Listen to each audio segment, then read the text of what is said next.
পুলের নীল পানিতে ঝাঁপিয়ে পড়ছেন একের পর এক সাঁতারু।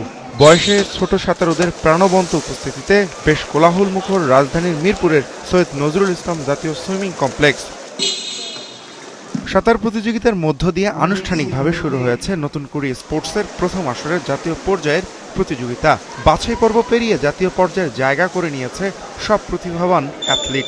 চূড়ান্ত পর্যায়ে ছেলেদের 50 মিটার ফ্রি স্টাইলে 28.30 সেকেন্ড সময় নিয়ে সেরা হয়েছেন ঢাকা অঞ্চলের মোহাম্মদ সোহান। একই ইভেন্টে মেয়েদের বিভাগে সেরা সাদিয়া খাতুন।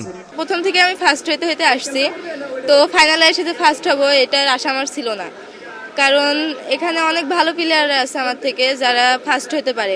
আমার পরবর্তী লক্ষ্য হলো আমি বাংলাদেশ হয়ে খেলবো এবং বিজয় হয়ে তারপরে আমি এই লক্ষ্য শেষ করতে চাই। আমি মাইকেল ফিলিপসের বাটারফ্লাই দেখে আমি একটু ইন্সপায়ার হয়েছি, তার সাঁতারটা দেখে আমি অনেক ভালো লাগছে। তারপর আমি সাঁতারে এসেছি।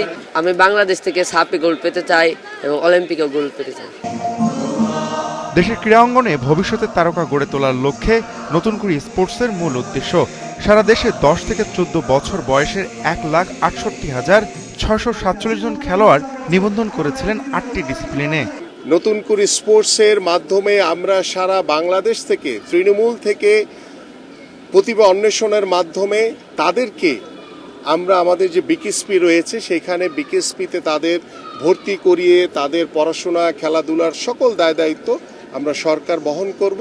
এইভাবে আমরা একটি দীর্ঘমেয়াদী পরিকল্পনা নিয়ে আমাদের নতুন কুড়ি স্পোর্টস কার্যক্রম শুরু হয়েছে।